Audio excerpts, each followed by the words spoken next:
రకరకాల భాష రకరకాల విన్యాసాలు వైఎస్ఆర్ కాంగ్రెస్ పార్టీ నాయకులు మాట్లాడుతూ ఉన్నారు. వారి మాటల్ని వారి విజ్ఞతగా వదిలేస్తూ ప్రజలందరూ చూస్తూ ఉన్నారు అని తెలియజేస్తూ ఒక్క మాట చెప్పి ముగిస్తాను. పేకాటలో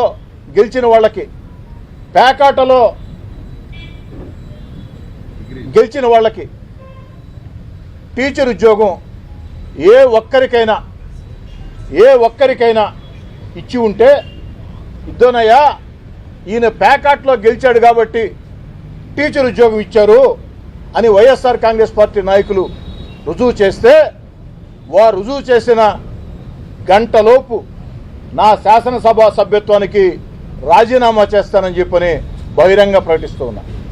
కాబట్టి వైఎస్ఆర్ కాంగ్రెస్ పార్టీ నాయకులారా, ఇది సవాల్ అనుకుంటారా, సూచన అనుకుంటారా, విజ్ఞప్తి అనుకుంటారా, మీ ఇష్టం.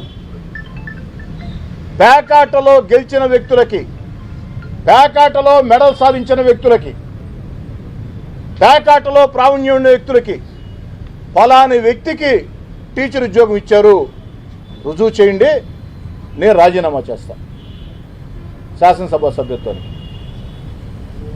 సాధారణంగా నాకు సవాళ్ళు విసిరే అలవాటు లేదు, అందుకే దీన్ని సవాల్ అంటాంలే, నా అభ్యర్థన అంటున్నా.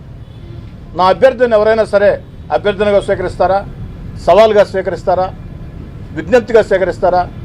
వైఎస్ఆర్ కాంగ్రెస్ పార్టీ నేతలారా మీ ఇష్టం, రుజువు చేయండి. సార్ నా కంటెంట్ పోతుంది సార్, మళ్ళీ నా అభివృద్ధి కార్యక్రమం కంటెంట్ మీరు నేను దాన్ని ప్రెస్ కాన్ఫరెన్స్ పెడితే మీరు అంతేనా? ప్రామిస్ పక్కా? Okay sir. సార్ ఒక్క మాట సార్, ఒకే ఒక మాట సార్.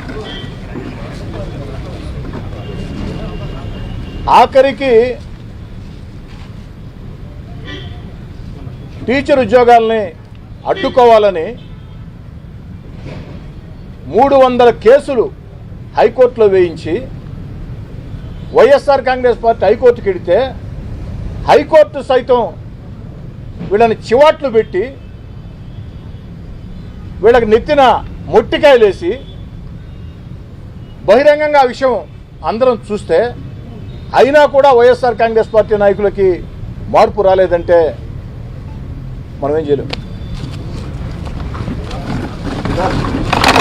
విష్ణుప్రియ మా కో క్లస్టర్ ఇన్ఛార్జ్ అందరు సార్, విష్ణుప్రియ మా co cluster in charge, Shabbir Khan cluster in charge Telugu Desam party senior నాయకులు, మా ప్రెస్ నోట్ ఇచ్చాము.